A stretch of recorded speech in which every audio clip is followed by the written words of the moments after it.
Eto na mga boss, ang karugtong ng nakaraang chapter, pa-like, share at subscribe na lang para si Pajen pa tayong gumawa ng mga videos, umpisan na natin.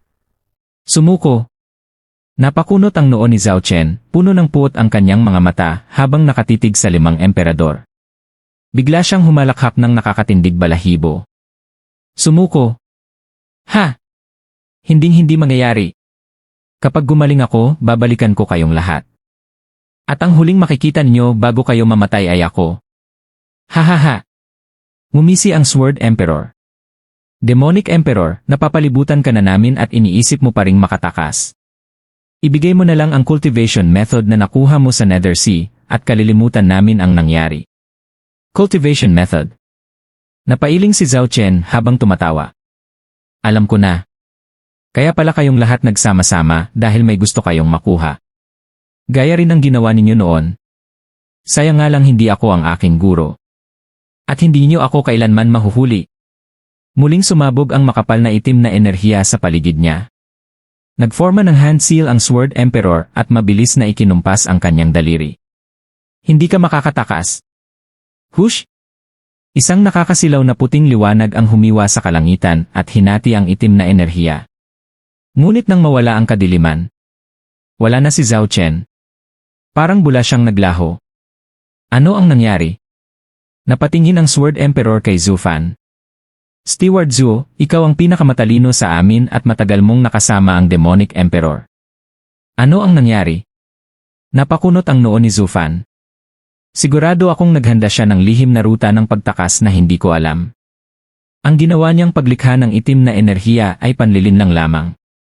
Hindi siya basta nawala. May lihim na lagusan dito. Tama si Steward Zhu. Sigaw ng Sword Emperor. Hanapin niyo. Agad na nagsimulang maghanap ang lahat. Kasama ring nagkunwaring naghahanap si Zhu Fan. 6 na oras ang lumipas.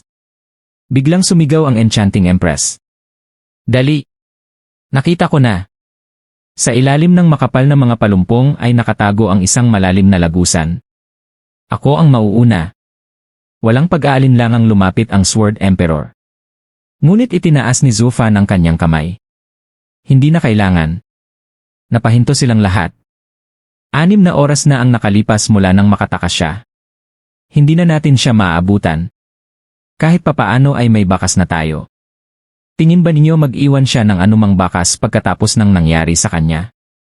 Tahimik ang lahat. Mabigat ang kanilang mga mukha. Nagsalita ang Wraith Emperor. Kailangang mamatay ang Demonic Emperor bago niya tayo isa-isang ubusin. Lahat ay tumango. Napakalakas ng isang kalabang tulad ni Zhao Chen.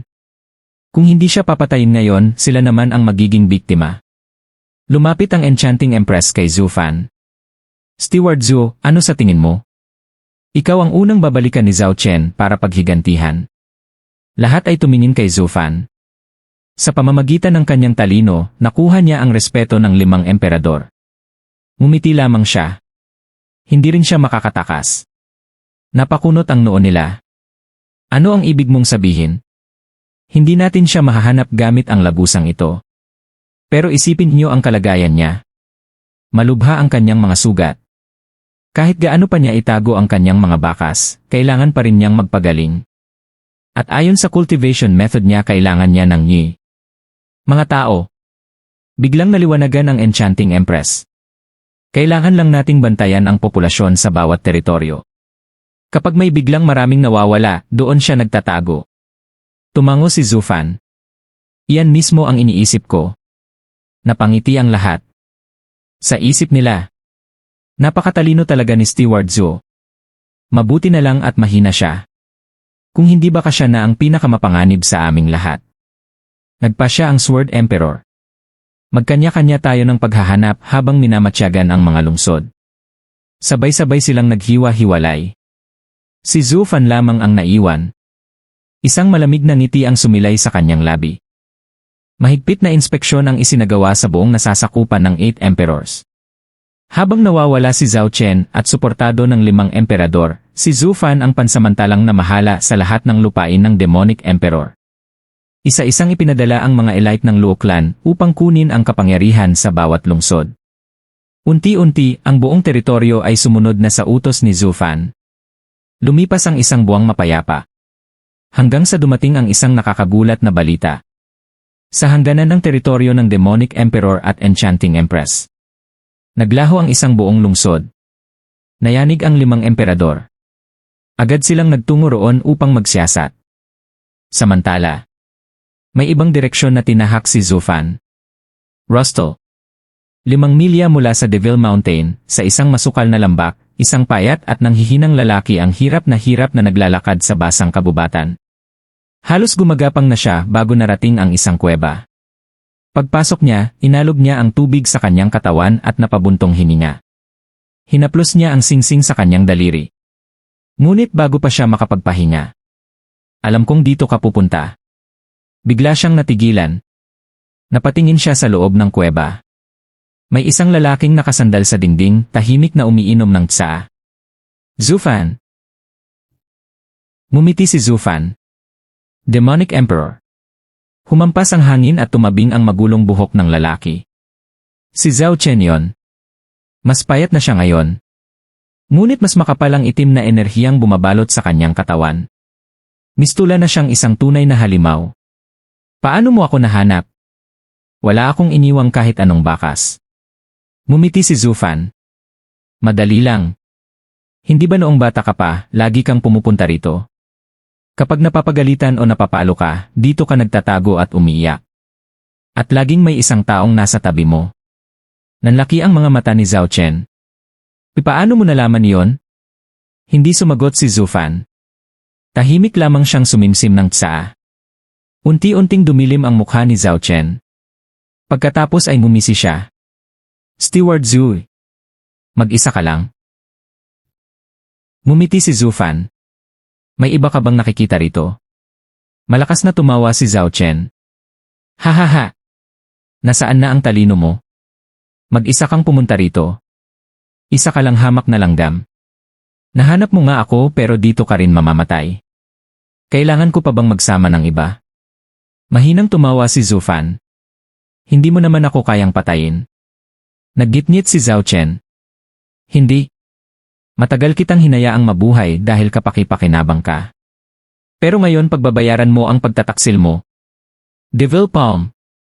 Agad siyang umatake. Lumitaw ang isang 10 metrong higanting itim na palad. Umalinggaw ang napakabigat na presyon. Nyanig maging ang buong kuweba at bundok. Ngunit, isang simpleng kumpas lamang ang ginawa ni Zhu Fan. Hush! Parang usok na naglaho ang higanting palad. Natigilan si Zhao Chen. Agad niyang pinakawalan ang kanyang Imperial Mark. Lumabas ang itim na dragon. Ngunit, pitik lamang ang ginawa ni Zhu Fan. Bang! Lumipad ang itim na dragon at bumangga mismo kay Zhao Chen. Napaatras siya ng mahigit 10 hakbang. Muli siyang nagsuka ng dugo. Namutla siya. Paano ni? Ikaw ay nasa key condensation stage lang. Kalma lamang na sumagot si Zhu Fan habang umiinom ng tsaa. Mali. Nasa peak emperor stage ako. Katulad mo. Nanginginig ang mga mata ni Zhao Chen. Hindi impossible. Kahit pareho tayo ng cultivation, hindi mo dapat kayang baliwalain ang atake ko. Ako ay isa sa makapangyarihang 8 emperors. Ngumiti si Zhu Fan. Dahil nagtanong ka sasagutin kita. Ang Great Art at ang Devil Palm ni. Pareho kong itinuro sa'yo. Kaya para sa akin napakadaling sirain ang mga yon. Parang nakakita ng multo si Zhao Chen. Nanginginig ang kanyang buong katawan. Sino ka ba talaga? Sino sa tingin mo?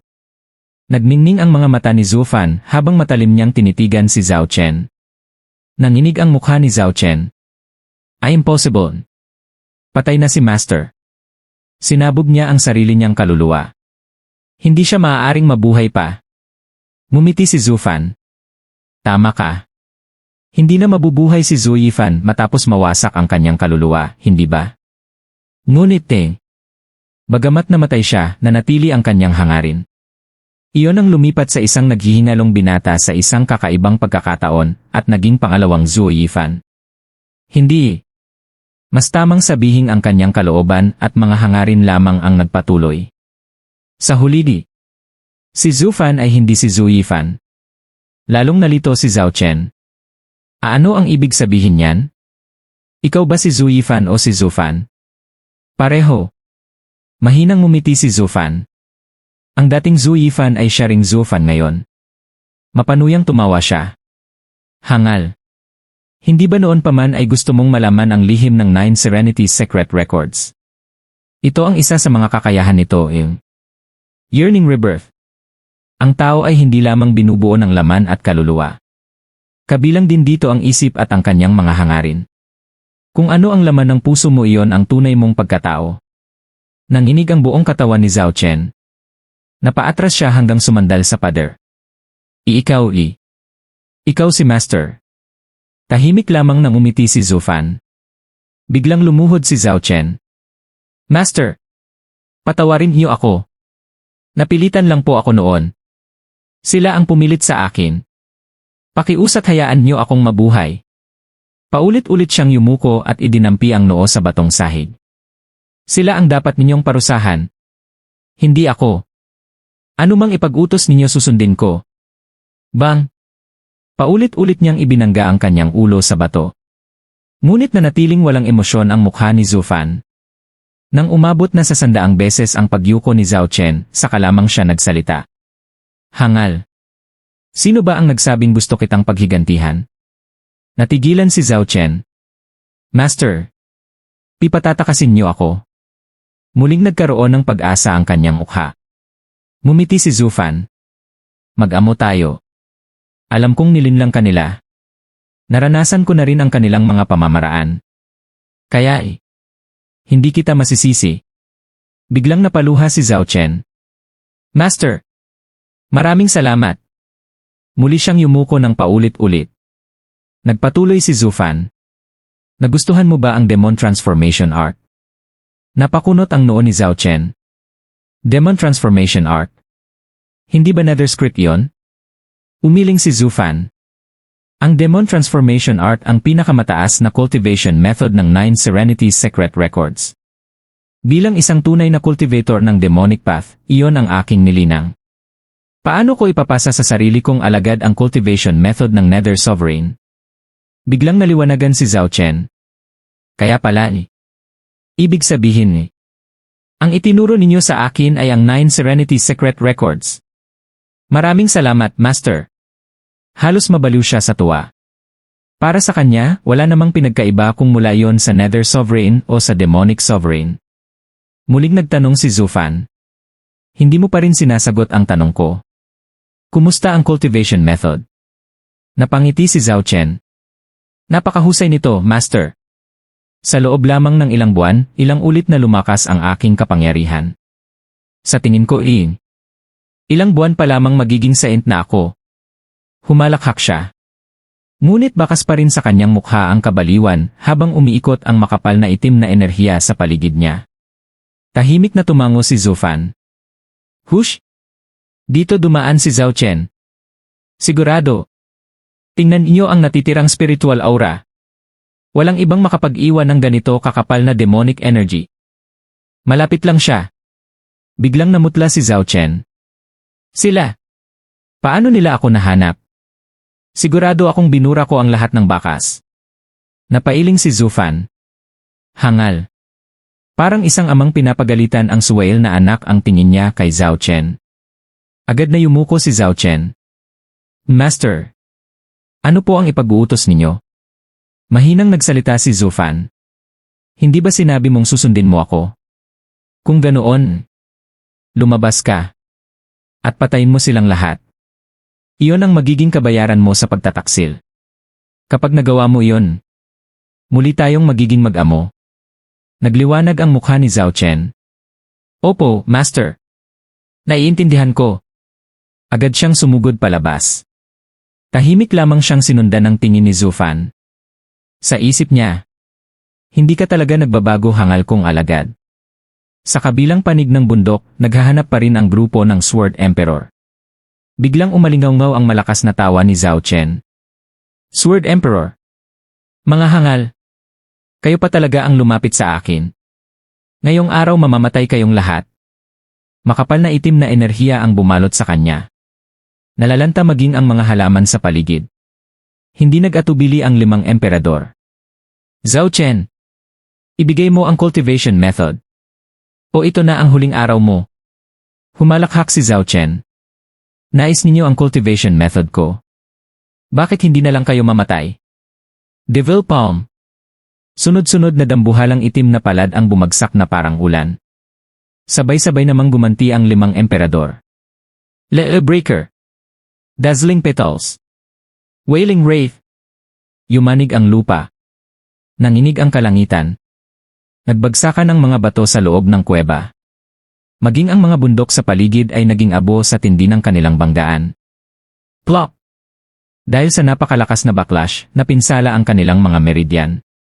Nagsuka ng dugo ang Sword Emperor at ang iba pa. Si Zhao Chen ay nagsuka rin ng maitim na dugo. Ngunit, hindi siya tumigil. Tumatawa pa rin siyang sumugod muli sa kanila. Boom!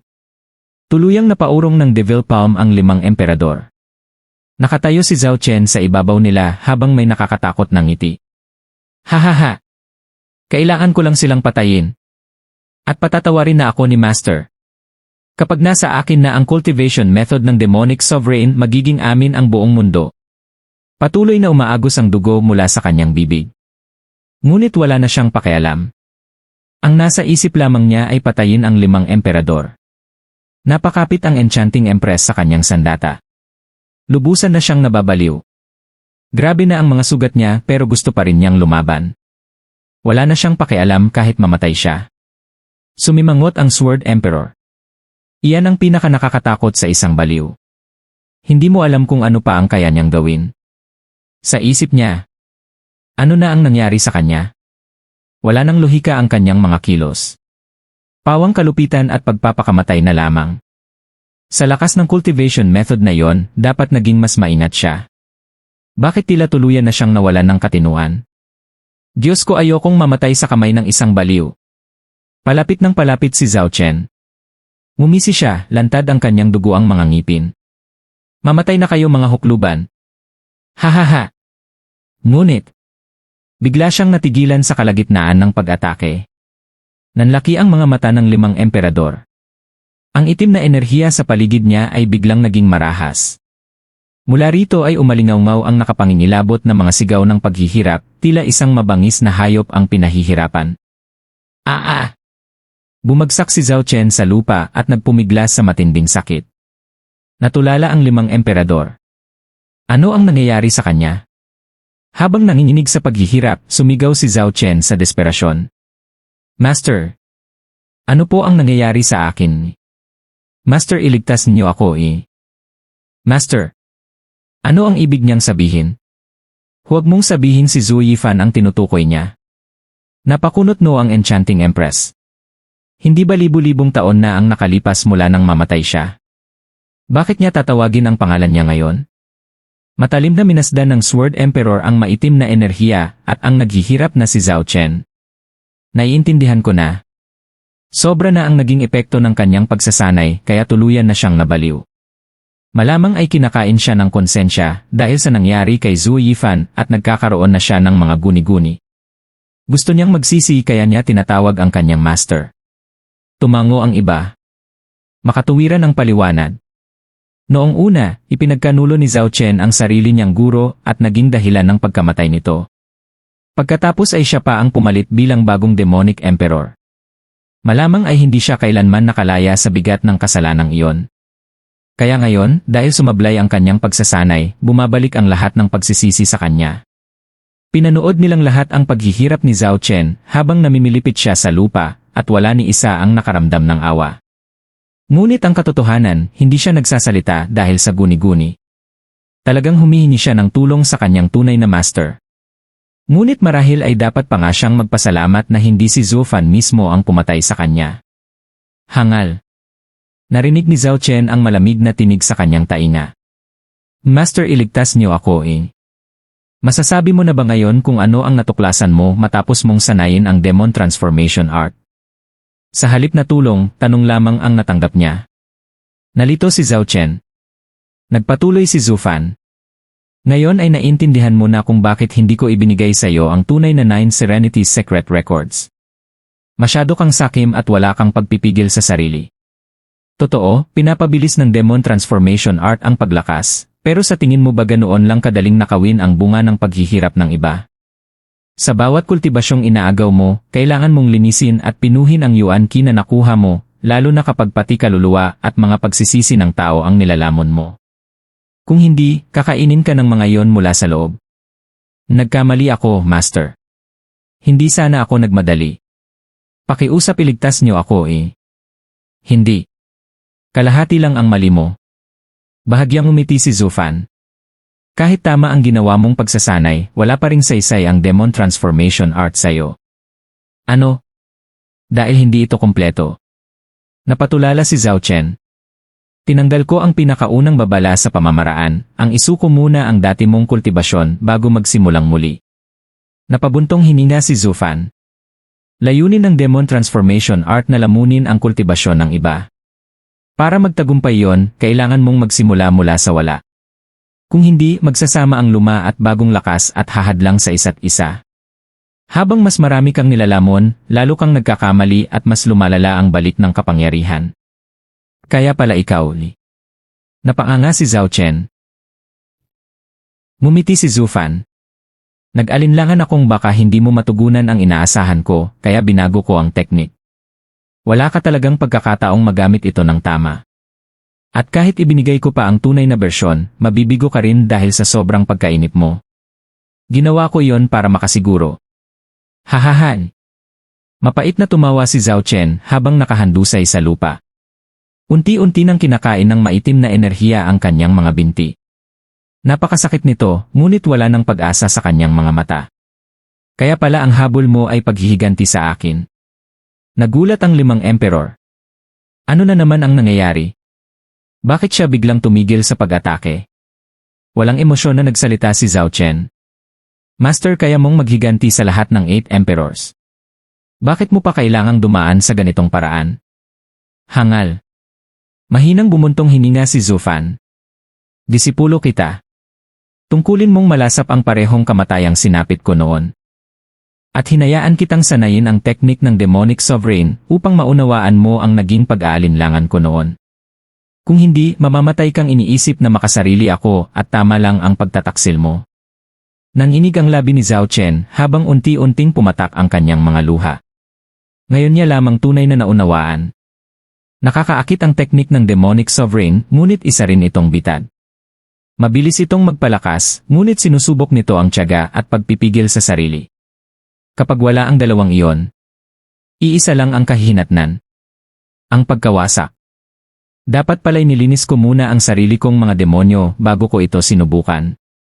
Master, patawad di. Humagulhol si Zhao Chen sa pagsisisi. Napabuntong hininga si Zufan.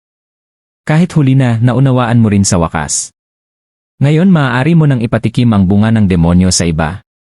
Master, ganoon ba kalaki ang tiwala niyo sa akin? Hangal. Napangiti si Zufan. Sa tingin mo ba hindi kita kilala? Anong klaseng demonic emperor ka kung hindi mo isasama ang iba sa pagbagsak mo? Hahaha, tama kayo. Mapanuyang umisi si Zhao Chen habang tinitiis ang matinding sakit. Hindi ako dapat mag-isa sa paghihiganti. Biglang kumislap ang kanyang storage ring at lumitaw ang isang jade slip. Master, hayaan niyo akong tulungan kayong maghiganti. Isasama ko sa impyerno ang lahat ng hangal na ito. Kayo lang ang tanging taong tunay kong iginalang. Sila puro puot lamang ang naramdaman ko sa kanila. Hush! Inihagis niya ang jade slip sa harap ng 5 emperor. Napatingin silang lahat dito ng may pagtataka. Hindi ba ito ang gusto ninyo? Malamig na ngumisi si Zhao Chen. Katulad ng ginawa ninyo libu-libong taon na ang nakalipas eh. Sa isang iglap, nagsiksikan silang lahat upang maagaw ito. Dahil siya ang pinakamatanda at pinakamabilis, ang Sword Emperor ang unang nakakuha at agad itong niyakap sa kanyang dibdib. Ang 4 naman ay handa nang agawin ito. Hoy, Sword Emperor! Huwag mong angkinin mag-isa. Ibigay mo sa amin. Sandali! Sigaw ng Sword Emperor. Hindi pa natin alam kung tunay ito o hindi. Hayaan niyo muna akong suriin. Napilitan silang pumayag, ngunit hindi nila inalis ang tingin sa kanya, natatakot na baka tumakas siya dala ang Jade Slip. Maya-maya, lumiwanag ang mga mata ng Sword Emperor. Totoo nga ito ang Nether Script na binabanggit niya. Ano pa nang hinihintay mo? Ipakita mo na. Hindi na makapaghintay ang Wraith Emperor at ang iba. Ngunit muling itinaas ng Sword Emperor ang kanyang kamay. Huwag kayong magpadalos-dalos. May isang bagay muna tayong kailangang linawin. Anong lilinawin? Gusto mo lang sarilinin ang teknik. Tumigil kayo. Malamig ang kanyang boses. Isipin niyo. Bakit niya basta ibinigay ito? Si Zhu Yifan ay dinala ang lihim na ito hanggang sa kanyang kamatayan. Napatingin silang lahat kay Zhao Chen. Patuloy pa rin kinakain ng maitim na enerhiya ang kanyang katawan. Walang kahina-hinala rito. Mahina siyang tumawa.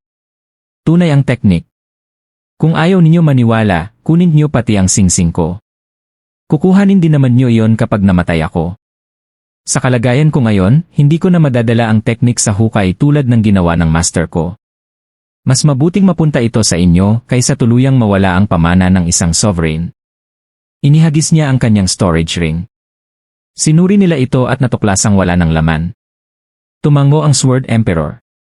Sa harap ng kamatayan, nagsasabi ang tao ng totoo. Zhao Chen, mas matalino ka pa kaysa sa master mo. Matalino? Nakakatindig balahibong tumawa si Zhao Chen. Hindi. Gusto ko lang malaman ano ang balak ninyong gawin dyan. Napatingin ang Sword Emperor. Bakit mo gustong malaman? Ang Nether Script ay isang sovereign cultivation method, ngunit may nakatagong kasamaan sa loob nito. Isang gutom na demonyong natutulog sa loob ng libu-libong taon. Nararapat lang ang kamatayan ko. Pero sino naman sa inyo ang susunod? Hahahan. Mistulang halakhak ng demonyo mula sa impyerno ang kanyang tawa habang tuluyan siyang nilamon ng maitim na enerhiya at naging abo. Napanginig ang 5 emperor. Hindi nila naunawaan ang huling sinabi ni Zhao Chen. Ngunit wala na silang pakialam. Sa wakas, nasa kanilang mga kamay na ang pinakahihintay nilang sovereign's inheritance. Nalunod sa kasakiman ang kanilang mga mata. Sword Emperor. Sigaw ng isa. Dapat tayong gumawa ng tig-isang kopya at sabay-sabay itong sanayin. Hindi maaari. Mariing tumanggi ang Sword Emperor. Agad siyang tinitigan ng 4. Gusto mo itong angkinin ng mag-isa. Hindi kayo nag-iisip. Itinuro niya ang abo ni Zhao Chen. Nakita ninyo ang sinapit niya. Gusto rin ba ninyong magwakas sa ganoong paraan? Natahimik ang 4 at naging seryoso ang kanilang mga mukha. Malamig na tiningnan sila ng Sword Emperor. Sinanay ni Zhao Chen ang teknik na yon at nauwi sa pagkabaliw. Lahat tayo ay nasaksihan ang nangyari sa kanya. Malinaw na habang nagsasanay siya ay naistorbo natin siya, kaya siya nabaliw at bumalik sa kanya ang epekto ng teknik. Kung mangyayari rin yon sa atin habang nagsasanay, tiyak na mapapahamak din tayo. Nag-isip sandali ang Wraith Emperor bago nagsalita. Ano ang balak mo, Sword Emperor? Balak mo bang patahimikin ang lahat ng nakaalam tungkol dito, pati si Zhu Fan? Umiling ang Sword Emperor. Wala akong ganoong mungkahi. Madaling patayin si Zhu Fan, pero kapag ginawa natin yon, malalaman ng Luo Clan. Maaari rin nating lipulin ang Luo Clan, ngunit kapag nangyari yon, mawawala ng namumuno ang mga lupain ng Demonic Emperor. Magkakagulo ang buong nasasakupan at tiyak na mapapansin iyon ng Sacred Mountains. Bukod pa roon, balak na rin nilang palitan tayong 8 Emperors. Ano? Papatayin din ba natin sila? Imposibleng mangyari yon. Napakunot noo ang iba. Kung ganoon, ano ang dapat nating gawin? Mabigat na nagsalita ang Sword Emperor. Batay sa nakita natin kay Zhao Chen, may 2 problema ang Nether Script. Una, nangangailangan ito ng napakahabang panahon ng tahimik na pagsasanay. Ibig sabihin, kailangan tayong magtago at magsarili upang walang sinumang makagambala.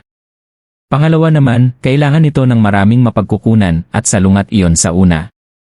Kailangan nating kumuha ng maraming tao. Kapag ginawa natin yon, mag-iwan tayo ng bakas, gaya ng nangyari kay Zhao Chen. Nag-isip ang Wraith Emperor. Kung gayon, bakit hindi tayo gumawa ng digmaan tulad ng ginawa niya? Magpapanggap tayong naglalaban at gamitin ang kaguluhan para makakuha ng mga materyales. Tumango ang lahat. Magandang plano yon. Ang totoo, si Zufan mismo ang unang nakaisip ng paraang iyon. Ngunit umiling ang Enchanting Empress. Hindi maaari. Walang ibang nakaalam maliban kay Zufan. Ngunit gaya ng sinabi ng Sword Emperor, kapag pinatay natin siya, mapapansin iyon ng Sacred Mountains. Nagawa lamang ni Zufan ang dati niyang plano dahil mayroon siyang panlaban laban sa 6th Sacred Mountain. Wala tayong ganoong alas. Napabuntong hininga ang Wraith Emperor. Kung hindi ito maaari at hindi rin yon, hahayaan na lang ba nating hindi gamitin ang napakalakas na cultivation method na ito? Napangiti ang Sword Emperor. Tanging isang hangal lamang ang magpapalampas sa pagkakataong ito. Ang tanong lamang, handa ba kayong isuko ang pagiging 8 Emperors? Ano ang ibig mong sabihin? Simple lamang. Kumislap ang kanyang mga mata. Kailangan nating magsanay ng lihim. Walang ibang dapat makaalam kahit tayong 5. Simula ngayon, magkakanya-kanya na tayo. Wala nang komunikasyon. Sa ganoong paraan, walang sinuman ang makakapaglaglag sa iba. Nagkatinginan sila bago tumango. Sige, pero paano naman ang mga taong kailangan natin? Bahagyang ngumiti ang Sword Emperor. Malalaki ang ating mga nasasakupan. Kukuha tayo mula sa lahat ng ating teritoryo. Nanlaki ang mga mata ng Enchanting Empress. Kapag napakaraming taong biglang nawala, mapapansin iyon ng Sacred Mountains. Ngumisi ang Sword Emperor. Iyan mismo ang gusto kong sabihin. May lakas ba kayong isuko ang inyong katayuan bilang 8 Emperors? Lalong nalito ang iba. Kapag sunod-sunod ang pagkawala ng mga tao, magpapanik ang buong Sacred Domain. Hindi na tayo maaaring manatiling 8 Emperors. Kapag nawala ang tiwala ng mga tao, wala nang susunod sa atin kahit gaano pa tayo kalakas. Sino ba naman ang kusang magpapasakop sa isang halimaw na kumakain ng tao? Unti-unting naging mabangis ang kanyang ngiti. Hindi man ito kaaya-aya, kailangan nating maging tunay na mga demonyo upang sanayin ang teknik na ito. Maging matuwid man o demonyo ang landas, iisa lang naman ang ating hangarin. Ang marating ang Sovereign Stage. Ilang milyong tao lamang ang kailangan. At kapag naging sovereign na tayo, may silbi pa ba ang pagiging 8 Emperors? Kahit ang Sacred Mountains ay maaari na nating baliwalain. Ang buong Sacred Domain ay magiging atin. Napakaganda ng larawang ipininta ng Sword Emperor. At unti-unti, nalamon din ng kasakiman ang mga mata ng 4. Gumawa sila ng tig-isang kopya ng Nether Script at tahimik na umuwi sa kani-kanilang sekta. Mula sa araw na yon, wala ng 8 Emperors. Sa kanilang isipan, ang susunod na pagkikita nila ay bilang 5 sovereigns, ang mga magiging pinuno ng buong mundo. Hahahan! Hush! Lumitaw si Zufan sa lugar kung saan naging abo si Zhao Chen. Isang malamig na ngiti ang sumilay sa kanyang mukha. Mga hangal. Kinagat nila ang pain. Hindi magtatagal at susunod din sila sayo. Ang 5,000 taong paghihiganti. Sa wakas ay malapit nang matapos. Pagkasabi noon ay naglaho rin siya. Makalipas ang 1 buwan. Sa bagong tayong Devil Mountain, nagmamadaling lumapit si Li Jingshan kay Zufan habang nakangiti. Steward Zhu. Eksakto ang hula ninyo. Puno ng kaguluhan ang mga nasasakupan ng 5 Emperors. Araw-araw ay may napakaraming taong nawawala. Nagkakagulo ang lahat. Ang Ruby Cloud Sect at ang iba pang mga sekta ay nagsara na ng kanilang mga pintuan at tumigil sa pakikialam sa mundo. Walang makalapit kahit kanino sa 8 Emperors. Parang nawalan na ng ulo ang buong Sacred Domain. Hahaha! Bahagyang umiti si Zufan. Natuto sila sa pagkakamali ni Zhao Chen. Iniisip nilang ang pinakamainam na paraan ng pagsasanay ay ang magtago. Ngayong wala ang mga pinuno. Oras na para kunin natin ang lahat ng kanilang mga lupain. Nagbigay siya ng utos. Elder Lai, ihanda mo ang mga tao. Hindi na kailangan ng digmaan. Pumunta na lang kayo at kunin ang mga teritoryo. Sanay na ang Luo clan sa paghawak sa mga lokal na puwersa. Malakas na tinapik ni Li Jingshan ang kanyang dibdib. Huwag kayong mag-alala, Steward Zhu. Sa loob ng kalahating buwan, lahat ng lupain ng 8 Emperors ay mapapasa atin. At kapag handa na ang mga dragon, magiging kapantay na natin ang Sacred Mountains. Tumango si Zufan. Sa sandaling iyon, dumating si Qiu Yanhai. Old Q, anong nangyari? Tanong ni Li Jingshan. Yumuko si Qiu Yanhai kay Zufan. Steward Zhu. May 3 kabataan mula sa Sacred Mountains na naghihintay sa Luo Clan. Ipinipilit nilang makipagkita sa inyo. 3. Tanong ni Zufan. Anong cultivation? Peak Emperor. Napangiti si Zufan. Kung ganoon, dumating sila upang pumalit sa ilang 8 emperors. Nababahala ang Sacred Mountains na wala nang kumokontrol sa mga mortal. Patay na ang Gambling Emperor at Falcon Emperor. Nawawala na rin ang Demonic Emperor kahit hindi pa yon alam ng iba. At ang 5 natitirang emperors ay hindi na muling lalabas. Kaya ang ipapalit nila ay mga kabataang iyon. Napasinghal si Li Jingshan. Pinaghirapan pa nating mapaalis ang matatandang iyon, tapos magpapadala lang sila ng mga bagong bata. Hayaan niyo. Pupugutan ko agad sila ng ulo. Ngunit pinigilan siya ni Zufan. Hindi kailangan. Mga inosenteng batang wala pang alam ang mga iyon. Ilang salita lang mula sa akin. At mapapasunod ko na sila. Masisira lang ang plano natin kung papatayin sila. Nagulat si Li Jingshan. Talaga? Pero Steward Zhu, napakayabang ng mga batang galing Sacred Mountains. Wala silang alam sa mundong ito pero gusto nilang mamuno. Hindi nila basta-basta ibibigay ang mga lupain. Napatawa si Zufan.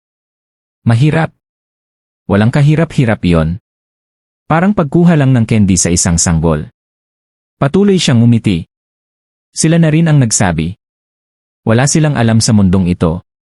Pero ubod ng yabang. Kaya hahaplusin lang natin ang kanilang ego. Bibigyan natin sila ng kaunting kapangyarihan sa pangalan lamang. Samantalang ang tunay na kapangyarihan mananatili sa kamay ng Luo Clan na sanay ng mamahala sa mga lupain. Nagkatinginan ang 3 bago sabay-sabay na natawa. Kasama si Qiu Yanhai, nagtungo si Zufan sa pangunahing bulwagan ng Luo Clan upang salubungin ang mga kabataang ipinadala ng Sacred Mountains. Pagpasok niya, nakita niyang 2 kabataan ang nakaupo mismo sa pangunahing upuan ng may-ari ng bahay. Habang ang isa naman ay nakaupo sa ibaba, walang pakundangang iniindayog ang kanyang mga paa sa pagkainit. Talagang mga spoiled at mayabang. Sa bahay ng iba pa talaga umupo sa pangunahing pwesto, at ni hindi man lang pinansin ang mga may-ari. Pinigilan ni Zufan ang kanyang tawa at magalang na yumuko. Paumanhin sa paghihintay, mga panauhin mula sa Sacred Mountains. Malamig na sumagot ang kabataang nasa pangunahing upuan. May ideya ka ba kung gaano katagal kaming naghintay? Napakabagal mo. Tumango si Zufan. Kasalanan ko nga. Kasalanan kong ipinanganak akong 2 lang ang paa, kaya hindi agad ako nakarating upang salubungin kayo. Hahaha. Malakas na tumawa ang kabataang nasa unahan. Kuya, narinig mo ba? May taong may 4 na paa raw. Hahaha. Sumabay din sa tawa ang 2. Sa isang iglap nawala ang tensyon. Sa labas ng bulwagan, palihim na nanonood sina Luo Yunqiang at ang iba pang mga babae. Napahagikik sila.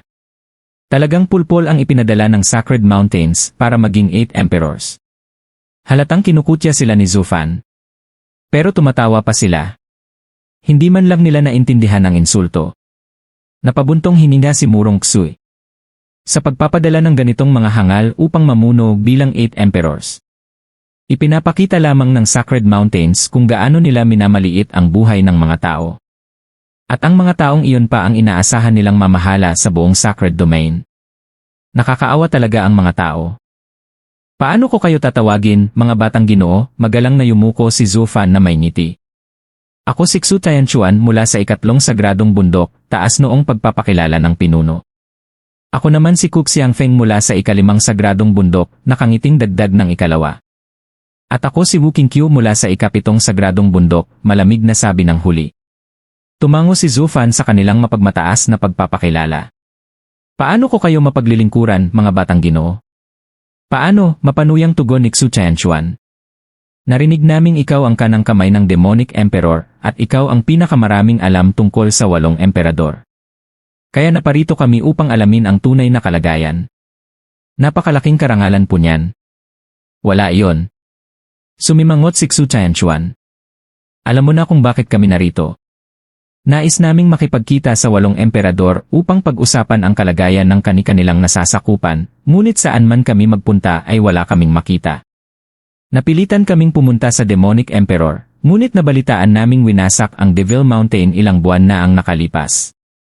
Inakala naming nawawala rin siya, kaya ikaw ang pinuntahan namin.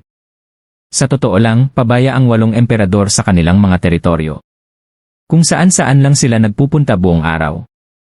At ngayon, bigla na lang silang naglaho.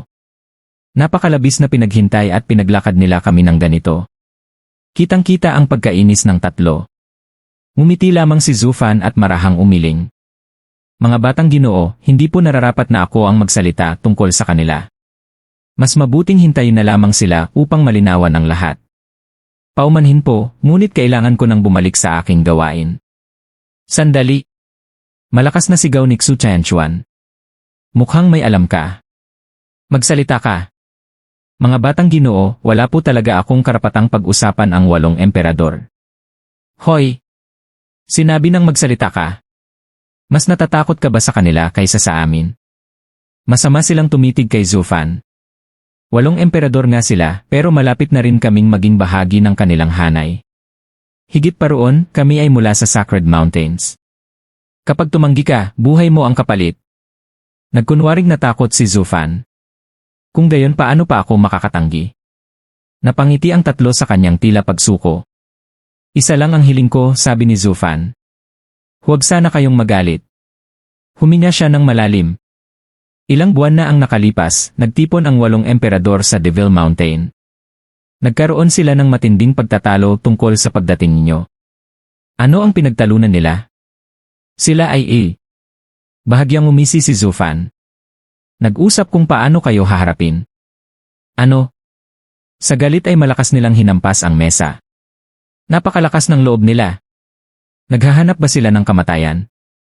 Mga batang Ginoo, mahinahong sabi ni Zufan, alam nilang hindi nila kayang harapin kayo ng lantaran, kaya sa lihim lamang sila kumikilos. Paano? Bilisan mong magsalita. Sino ba ang nakaalam? Ang alam ko lamang, papalitan niyo ang ilan sa 8 emperador. At kapag nangyari iyon, tiyak na unti-unti ring papalitan ng Sacred Mountains ang lahat ng natitirang emperador. Luminga si Zufan bago marahang lumapit. Sinabi ng Sword Emperor na hindi nila dapat hayaang magtagumpay kayo. Muling umalingaw-ngaw ang malakas na hampas sa mesa. Kaya bang nila? Hindi nila mapipigilan ang pamamahala namin sa mga lupaing iyon. Hindi na nila kailangang pigilan kayo, mahinang sagot ni Zufan. Sapat nang wala silang gawin. Kayo mismo ang magkakamali. Ano ang ibig niyang sabihin? Isa na namang suntok ang bumagsak sa mesa. Sa isip ni Zufan ay napailing siya. Wala na ba silang ibang alam kundi ang humampas ng mesa? Napatingin siya sa malalim na bakas ng palad sa kahoy bago muling nagsalita. Ayon sa Sword Emperor, kulang daw kayo sa karanasan at kaalaman sa pamamahala ng mga tao. Maghihintay lang daw sila hanggang sa kayo mismo ang magpalala ng sitwasyon. Kapag nagulo ang lahat, ipapatawag kayo ng Sacred Mountains at sila ang muling maglilinis ng kalat. Sa gayon, mapapatunayang hindi maaaring palitan ang 8 emperador. Kalokohan! Tumawa ang tatlo. Mga natatanging henyo kami ng Sacred Mountains. Hindi namin kayang pamahalaan ang mumunting lupain ng mga emperador. Tumango si Zufan. Iyan din ang sinabi ng Demonic Emperor. Sinubukan pa niyang kumbinsihin ang iba na huwag kayong kalabanin. Ngunit napilitan din siyang magtago kasama nila upang ipaubaya sa inyo ang kaguluhan. Anong nangyari pagkatapos? Pinatay nila ang Demonic Emperor. Nagkunwari si Zufan na labis na nalulungkot. Sinabi nila na kapag tinulungan kayo ng Demonic Emperor, magiging kaaway nila ang Sacred Mountains at sa huli ay mamamatay rin sila. Kaya pinatay nila siya at naglaho. Ang pagkawasak ng Devil Mountain ang patunay. 5 laban sa 1 wala siyang naging pag-asa. Muli nilang hinampas ang mesa sa matinding galit. Napakawalang hiya nila. Hindi lang sila suwail, pinipigilan pa nilang maging tapat ang iba sa Sacred Mountains. Minamaliit ba nila kami? Kami ang mag-aayos ng kanilang mga lupain. Hintayin lang nila. Buong kumpiyansang tumalikod ang tatlo at lumabas. Mga batang Ginoo, pahabol ni Zufan, hindi ba't narito kayo upang palitan ang 3 emperador? Ito na ang pinakamainam na pagkakataon. Patay na ang Gambling Emperor at Falcon Emperor, at wala na rin ang Demonic Emperor. Maaari na ninyong angkinin ang kanilang mga nasasakupan. Kayo muna ang mamahala roon. Walang pakialam na ikinaway ni Xu Tianchuan ang kamay. Kami naman ang pupunta sa mga lupain ng natitirang 5 emperador upang turuan sila ng leksyon. Ipapakita namin na kahit wala sila, magiging maayos pa rin ang kanilang mga nasasakupan. Emperador pa rin daw sila. Ha! Panaginip! Habang papalayo ang kanilang masasayang halakhak, nanatiling nakangisi si Zhu Fan. Mga hangal. Hihintayin ko na lamang ang araw na kayo mismo ang lalapit at iyak sa akin. Maya-maya ay lumapit si Li Jingshan. Steward Zhu, ipagpapatuloy ba natin ang pagkuha sa mga lupain kahit sila na ang mamahala? Ilang araw muna tayong maghintay. Napangiti si Zhu Fan. Kapag sila na mismo ang nagpalubog sa mga lupain sa kabuluhan, magkakaroon tayo ng perpektong dahilan upang angkinin ang lahat. Napahalakhak din si Li Jingshan. Makalipas ang 3 buwan, ganap nang naibalik ang Devil Mountain. Nakaupo si Zhu Fan sa pangunahing trono ng bulwagan, may bahagyang ngiti sa labi. Pagkaraan ng napakaraming taon nakabalik din ako sa dating kinatatayuan ko. Steward Zhu. Nagmadaling pumasok si Li Jingshan, halatang tuwang-tuwa. Kaguluhan na ang nangyayari. Hahaha. Ano ng kaguluhan? Sa lahat ng lupain ng mga emperador, maliban sa atin, magulo na ang sitwasyon. Masiglang nagpatuloy si Li Jingshan. Nagtago ang 5 emperador habang palihim na kumikidnap ng mga tao. Nang umabot sa sukdulan ang takot ng mamamayan, dumating naman ang 3 kabataan mula sa Sacred Mountains upang mamahala. Umasa ang mga tao na mahahanap nila ang mga nawawala, ngunit ni isang bakas ay wala silang makita. Nagalit ang 3 batang Panginoon. Inisip nilang sinasadya yon ng matatandang emperador upang guluhin sila. Kaya naglabas sila ng utos, kapag hindi nahanap ang mga nawawala sa loob ng 3 araw, may mga ulo na gugulong. Libu-libong tao ang pinatay.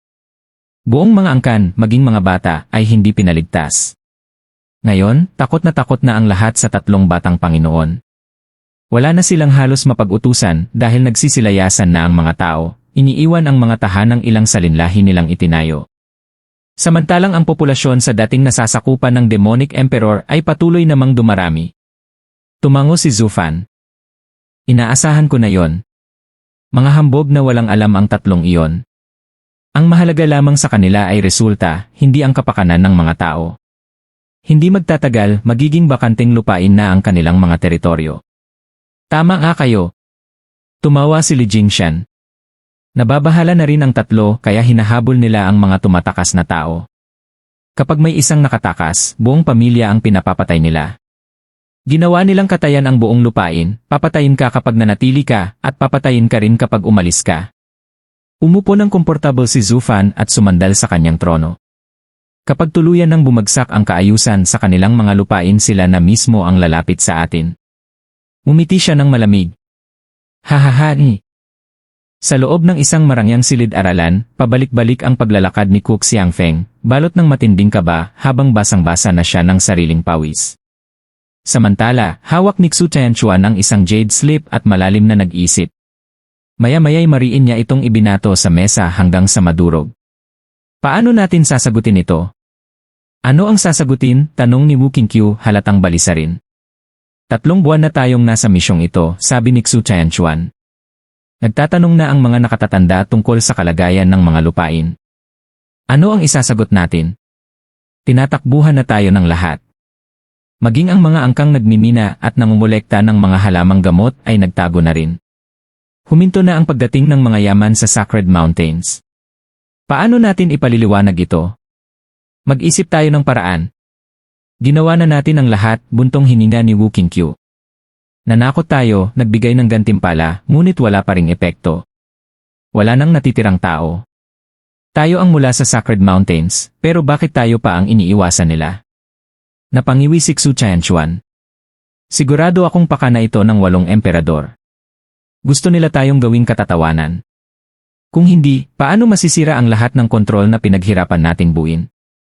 Nakatuon tayo sa paghahanap sa mga nawawalang tao, pero bakit pati ang iba ay nagsisilayasan? May kung anong nangyayari. Tama, madiin sabi ni Cook Xiangfeng. Ang mga hamak na taong iyan ay dapat mamatay dahil hindi nila pinahahalagahan ang kabutihang ipinapakita natin. Nagningning ang kanyang mga mata sa galit. Hindi pa ako kailanman nagsumikap ng ganito. Pero wala pa rin silang utang na loob. Sa tingin ko masyado tayong mabait. Simula ngayon, ang sinumang tumakas o tumigil sa pagtatrabaho ay papatayin kasama ang buong angkan nila hanggang 10 salinlahi. Pati mga kapitbahay nila isama na. Tignan natin kung may mga haspang tumakas. Bam! Malakas na hinampas ni Xu Tianchuan ang mesa. Puro ka nalang patayan. Ano nang mapapala natin doon? Kapag pinatay mo sila, wala nang ang tatakas dahil patay na silang lahat. Ano nang mungkahi mo, kuya? Napapikit si Xu Tianchuan. Saan ba sila pumupunta? May ilan na nagtatago sa malalayong lugar, sagot ni Wu Qingqiu, pero karamihan ay lumilipat sa dating nasasakupan ng Demonic Emperor. Sa lupain ng Demonic Emperor.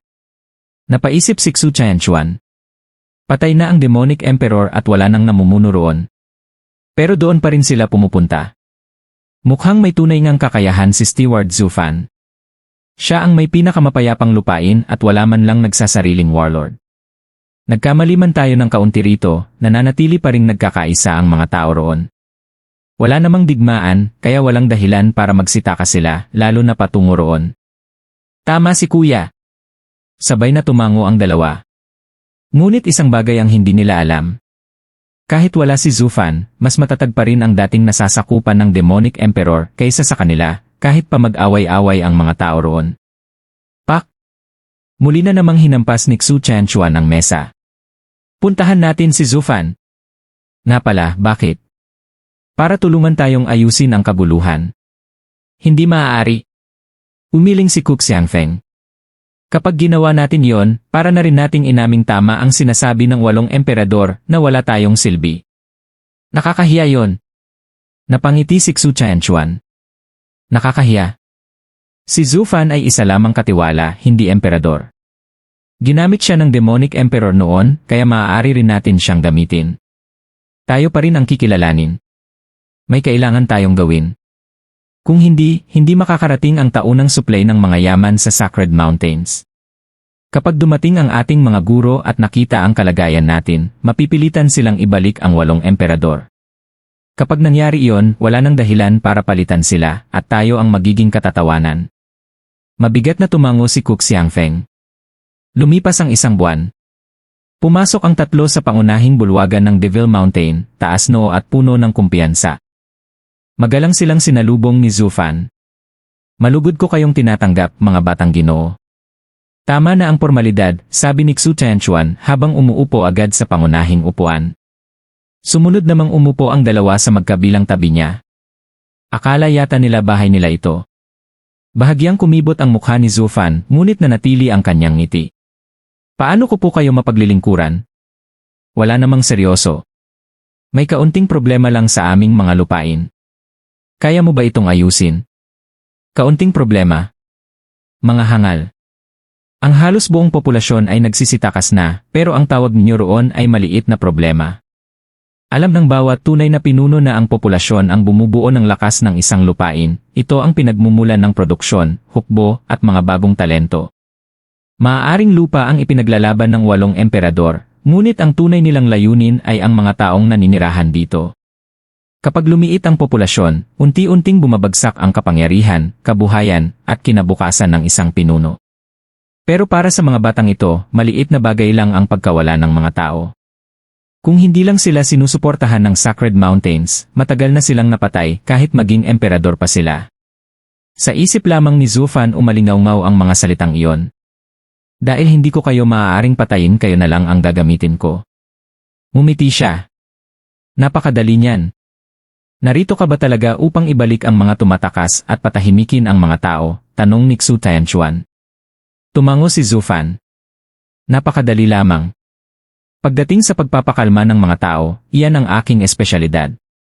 Makikita naman niyo kung gaano kapayapa ang dating lupain ng Demonic Emperor kahit patuloy na dumarami ang lumilipat doon. Kung ganoon, ikaw na ang bahala. Tumayo agad si Xu Tianchuan. Uwi na kami. Sandali. Napahinto ang 3. Wala na ang Demonic Emperor, paliwanag ni Zufan. Nakikinig lamang sa akin ang mga tao rito dahil bago siya namatay ay ipinagkatiwala niya sa akin ang kapangyarihan. Ako ang punong katiwala rito. Ngunit kung makikialam ako sa inyong mga lupain, kailangan ko rin ng opisyal na katungkulan upang pagkatiwalaan ako ng mga tao. Madali lang iyon. Masayang pumalakpak si Xu Tianchuan. Mula ngayon, ikaw na ang dakilang punong katiwala ng lahat ng lupain ng 8 emperador. Ang salita mo ay salita rin namin. Nasa likod mo kami. Nasa iyo na ang lahat. Kapag nagtagumpay ka, gagantimpalaan ka namin. Kapag nabigo ka bahagya siyang umisi. Puputulin ang ulo mo. Umiti lamang si Zufan. Nauunawaan ko. Masayang umalis ang tatlo. Pagkaalis nila, ipinatawag ni Zufan si Li Jingshan. Panahon na upang kunin natin ang lahat ng lupain ng 8 emperador. Alam mo na ang gagawin. Ngumiti si Li Jingshan. Huwag kayong mag-alala, Steward Zhou. Ginagawa na namin ang inyong utos. Maayos naming tinatanggap ang lahat ng lumilipat sa dating lupain ng Demonic Emperor at ipinapakita namin sa kanila ang kabutihan at dangal ng Luo Clan. Kapag pinabalik natin sila sa kanilang mga tahanan, hindi magtatagal at mapapasa atin ang tunay na kapangyarihan ng lahat ng lupain. Tumango si Zufan. CJ. Kumilos na. Ginamit niya ang 3 walang kwentang kabataan mula sa Sacred Mountains upang mapasakamay ang buong Sacred Domain. Sapagkat ang may hawak sa puso ng mga tao ang tunay na naghahari sa mundo. At upang makuha ang kanilang tiwala, kailangan munang makuha ang kanilang paggalang. Lahat ng tinulungan ng Luo Clan ay pinabalik sa kani-kanilang tahanan habang ikinakalat ang kabutihan at dangal ng angkan. Unti-unting kinilala ng buong mundo ang Luo Clan bilang kanilang tagapagligtas. Nagpadala rin ang Luo Clan ng mga eksperto sa iba't ibang lugar upang tulungan at pakalmahin ang mga mamamayan. Ginamit ni Zufan ang bagong titulong ibinigay ng 3 hambog na kabataan upang alisin ang malulupit nilang batas at palitan ang mga ito ng mas makataong pamamalakad. Ginamit pa niya ang maraming yaman ng Luo Clan upang tulungan ang mga nawalan ng kabuhayan at maibalik ang kanilang mga buhay. At syempre, tiniyak niyang sa bawat kabutihang ginawa ay malinaw na naalala ng lahat ang pangalan ng Luo Clan. Di nagtagal, sila na ang naging pinakaginagalang na angkan sa lahat ng lupain. Nang mahuli rin nila ang ilang kriminal na responsable sa mga pagdukot, lalo pang tumaas ang kanilang kasikatan. Kung ihahambing sa Luo Clan, ang 3 kabataang mula sa Sacred Mountains ay walang naipakitang bunga. Sa pangalan lamang sila namuno. Ang tunay na sinusunod ng mga tao ay ang Luo Clan. Sa loob lamang ng kalahating taon, naisakatuparan ni Zufan ang kanyang plano, ang pag-isahin ang lahat ng lupain, at ang higit na nakakatawa, ginawa niya iyon sa mismong pahintulot ng 3 batang Panginoon. Mas madali pa itong naisakatuparan kaysa kung ipinilit niya ang sarili niyang kapangyarihan. Maging ang mga lokal na pinuno ay buong pusong tinanggap ang pamamahala ng Luo Clan at wala ni isa mang nagrebelde. Sa kanilang mga mata, ang Luo Clan ang naging tunay nilang tagapagligtas mula sa walang katapusang paghihirap. Sa isang tahimik na silid-aralan, nakangiting yumuko si Zufan sa nagtatakang si Xu Tianchuan. Mga kriminal mga panakip butas lang, gulat na tanong ni Xu Tianchuan. Napakunot no naman si Cook Xiangfeng. Ibig mong sabihin, wala ka talagang alam kung bakit napakaraming taong nawawala. Wala, mahinahong sagot ni Zufan. Pero hindi na rin kailangang malaman pa. Bakit naman? Ngumiti si Zufan. Dahil ang hinahanap ng mga tao ay kapayapaan. Kapag napakaraming nawawala, natatakot at nababalisa sila. Ngunit dahil sabay-sabay itong nangyari sa maikling panahon, malinaw na nagtago na ang tunay na salarin. Kaya para mapanatag ang loob ng lahat, sapat nang maghanap tayo ng mga taong pagbibintangan. Natahimik ang 3 kabataan sa narinig. Napabuntong hininga si Xu Tianchuan. Napakalupit ng paraang iyan, Steward Zhou. Pero paano namin sasagutin ang ulat para sa Sacred Mountains kung hindi pa rin nalulutas ang kaso ng mga nawawala? Madaling ngumiti si Zufan. Simple lang. Huwag niyo na lang isama sa ulat. Napatingin ang 3 sa kanya. Ngayong payapa na ang buong teritoryo ng 8 Emperors, maaari ninyong sabihin na matagumpay ninyong naibalik ang kaayusan at napasigla ang produksyon. Ang usapin ng mga nawawalang tao ay maliit na detalye na lamang. Kapag isinama pa ninyo yon, masisira lamang ang reputasyon ninyo. Nag-alinlangan si Xu Tianchuan. Hindi ba't pagsisinungaling iyon sa mga nakatatanda? Sa isip ni Zufan ay napailing siya. Kay dali talaga nilang malinlang. Ngunit sa labas ay nanatili siyang magalang. Hindi po iyon pagsisinungaling, Young Master Xu. Isa lamang iyong anyo ng pag-iingat. Marami nang iniisip ang mga nakatatanda sa Sacred Mountains at labis silang nag-aalala sa inyo. Kung ipapaalam pa ninyo ang bawat maliit na problema, lalo lamang silang mababahala. Tapos na rin naman ang pangyayari at maayos ang naging resulta. Hindi na kailangang bigyan pa sila ng dahilan para madismaya. Nagkatinginan ang tatlo bago sabay na tumango. Tama nga si Steward Zhuo, sabi ni Cook Xiangfeng. Hindi natin dapat dagdagan pa ang iniisip ni na Master. Tumawa si Xu Tianchuan. Tama. Ang pagiging mabuting alagad ay ang hindi pagbibigay ng alalahanin sa mga guro.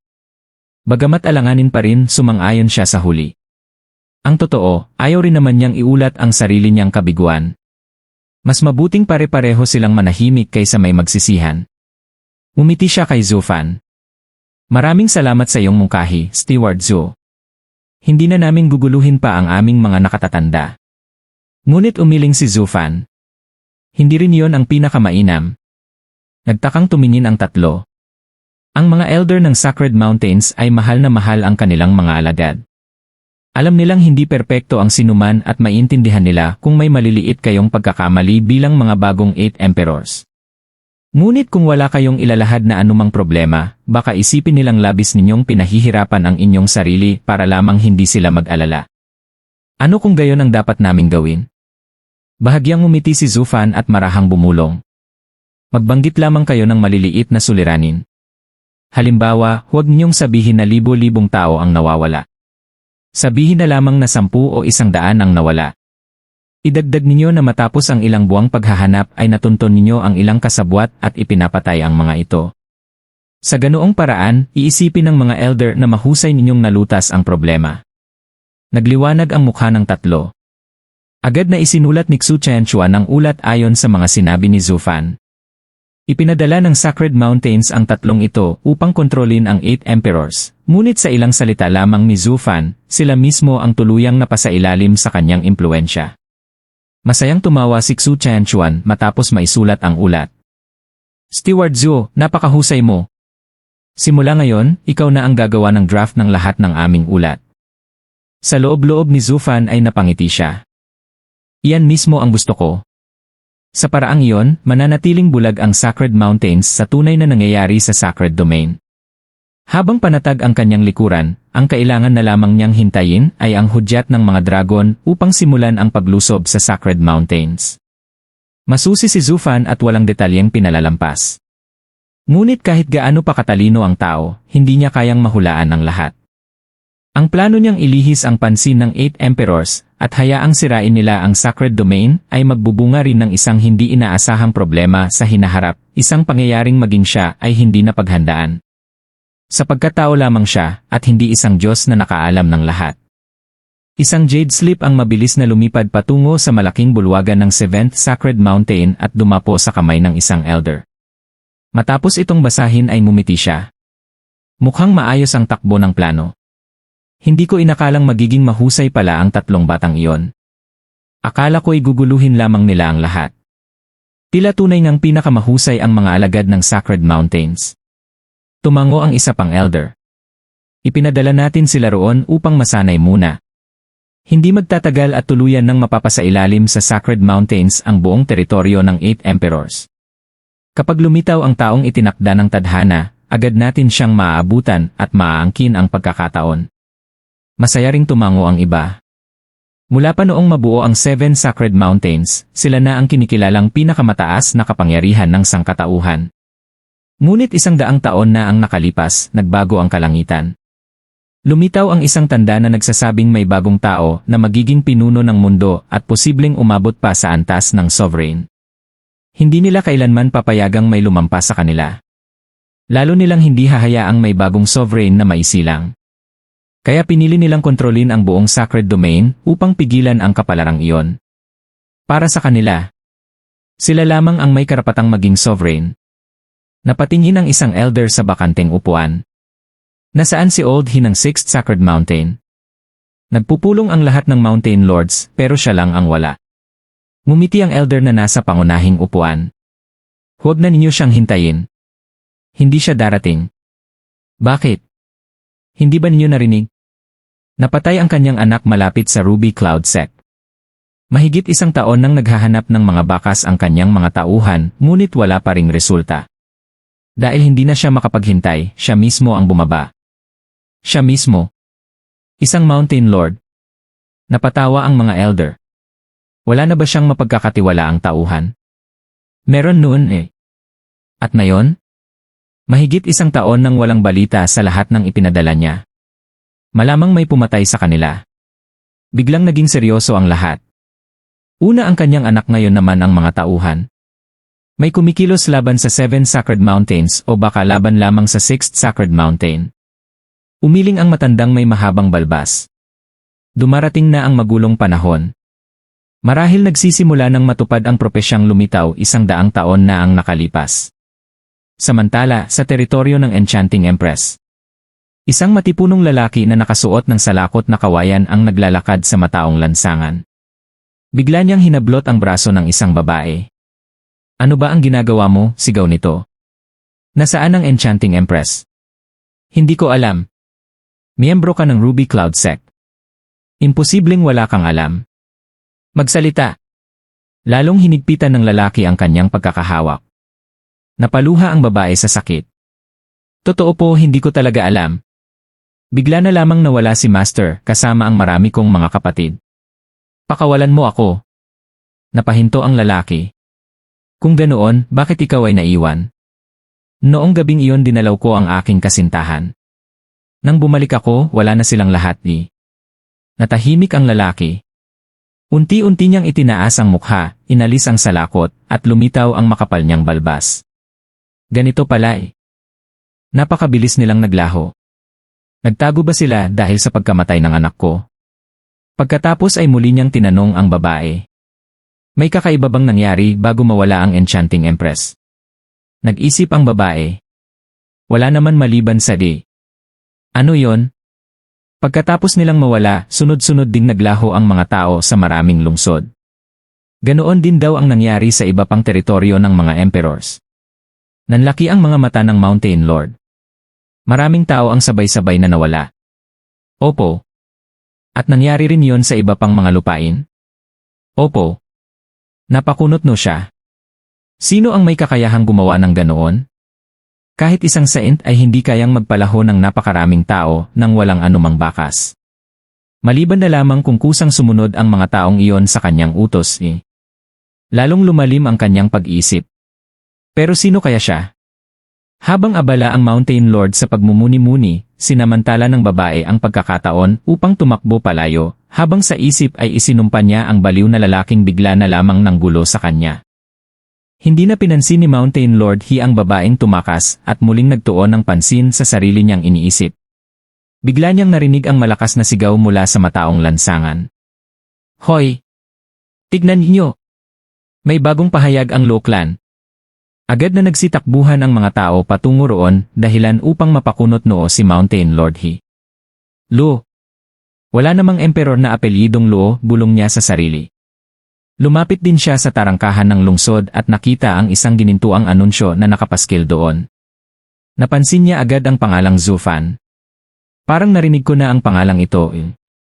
Saglit siyang nag-isip. Sinabi noon ng Enchanting Empress na may isang napakatusong tagapayo ang Demonic Emperor na may kaugnayan kay Chu Qingcheng. Pero kung tauhan siya ng Demonic Emperor, bakit siya narito sa teritoryo ng Enchanting Empress? Habang naguguluhan siya, narinig niya ang usapan ng mga tao sa paligid. Napakabuti talaga ng Lo Clan. Tinulungan nila tayo noong pinakamahirap na panahon natin.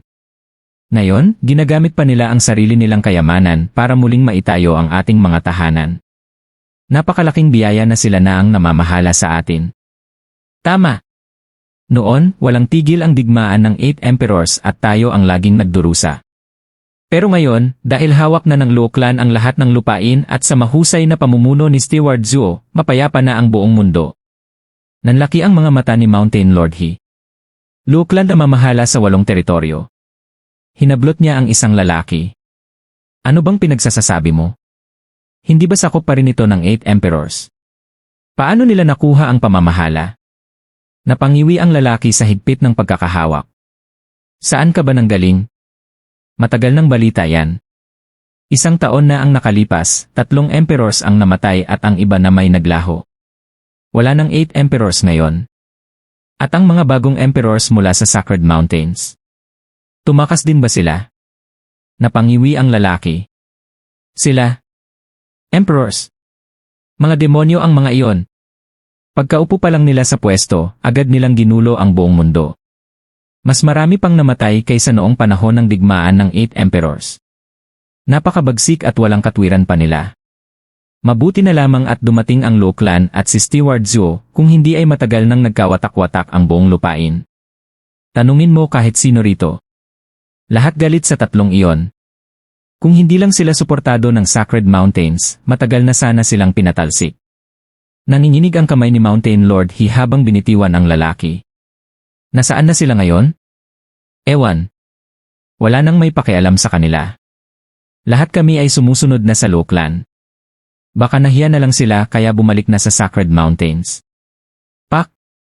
Isang malakas na sampal ang umalingaw-ngaw. Tumilapon ang lalaki sa lupa, nabasag ang ilan niyang ngipin at dugo ang napamura. Bakit mo ako sinaktan? Malamig ang titig ni Mountain Lord He. Napakalaking awa ko nang sampalin lang kita matapos mong bastusin ang mga alagad ng Sacred Mountains. Lumayas ka! Sa takot, mabilis na gumapang palayo ang lalaki. Nagkanya-kanya ring takbo ang mga tao upang makaiwas sa kanyang galit. Naiwang mag-isa si Mountain Lord He sa harap ng makinang nanunsyo. Sa isang galaw, pinunit niya ito sa maliliit na piraso. Iyan pupuntahan ko muna ang Ruby Cloud Sect. Mamaya ko haharapin ang Luo clan. Makalipas ang 1 oras. Nakarating si Mountain Lord He sa Ruby Cloud Sect. Ngunit ang sumalubong sa kanya ay isang wasak at abandonadong sekta. Malakas siyang sumigaw. Enchanting Empress! Lumabas ka! Yumanig ang buong kabundukan sa kanyang tinig. Ngunit walang sumagot. Lalong dumilim ang kanyang mukha. Nagtatago ang babaeng iyon pero saan? Bigla niyang narinig ang mahinang kaluskos.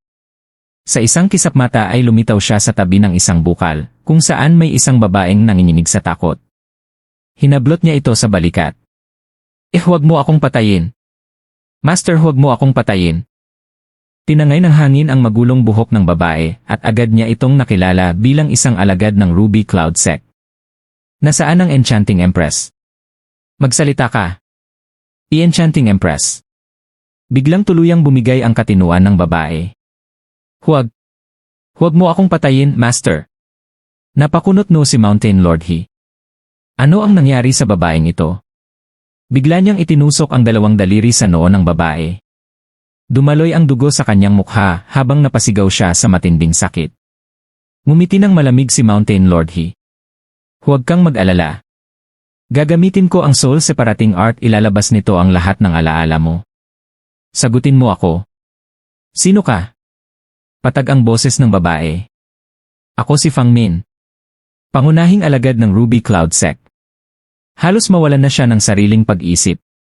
Sa ilalim ng soul separating art, wala siyang kakayahang magsinungaling. Alam mo ba kung nasaan ang Enchanting Empress? Opo. Hidden Dragon Mountain. Broken Cave. Ano ang ginagawa niya roon? Nagkukultivating. Ano ang kinukultivate niya? Biglang nanginig ang kaluluwa ni Fang Min. Master, naging halimaw na siya. Ginagawa niyang abo ang mga tao, lalo siyang naging marahas. Kulang pa ang mga tao para sa kanyang cultivation, kaya pati ang mga kapatid ko ay ginamit niya kahit si Senior Aunt May ay pinatay di. Nakatakas lang ako sa gitna ng kaguluhan. Hinahanap niya ako, ayokong bumalik, ayoko. Biglang nagliwanag ang kanyang mga mata sa matinding takot. Boom! Pumutok ang kanyang kaluluwa. Tinangay ng pagsabog ang kalahati ng abandonadong Ruby Cloud Sect. Pagkalipas ng ilang sandali, humupa ang alikabok. Inalis ni Mountain Lord He ang mga dumi sa kanyang kasuotan. Nakasimangot siya. Kinidnap ng Enchanting Empress ang mga tao para lamang sa cultivation. Anong klaseng masamang cultivation teknike ang pinag-aralan niya upang mabaliw maging ang sarili niyang alagad? Napangisi siya. Bahala na. Pupuntahan ko mismo ang babaeng iyon. Sa isang iglap naglaho siya. Pagkaraan ng 2 linggo, nakarating si Mountain Lord He sa Broken Cave sa Hidden Dragon Mountain. Sinalubong siya ng amoy ng dugo. Alam niyang tama ang kanyang napuntahan. Mabilis siyang pumasok sa loob. Ngunit ang kanyang nakita ay nagpayanig sa kanyang buong pagkatao. Napakalawak ng kuweba. Ngunit halos mapuno ito ng naglalakihang bunton ng mga buto. Nagkalat din sa paligid ang makapal na abo at pira-pirasong damit. Mistula itong isang napakalaking libingan. Iwinasiwas niya ang manggas upang itaboy ang alikabok. Isang piraso ng damit ang napulot niya. Nang makita niya ito, bigla siyang natigilan. Pamilyar na pamilyar ang telang iyon. Damit iyon ng kanyang anak. Iyon din ang telang ipinakita sa kanya noon ng Enchanting Empress. Ngayon ay narito ito. Naggitngit siya sa galit. Lintik na babae. Lumabas ka. Ikaw ang pumatay sa anak ko, hindi ba? Niloko mo ako. Paghihiwalayin ko ang katawan mo sa galit ko. Umalinggaw ang kanyang sigaw. Nyanig nito ang buong bundok at bumuo ng malalakas na ipo-ipo sa loob ng kuweba. Biglang umalingaw ang isang nakakakilabot na halakhak. Hihihi.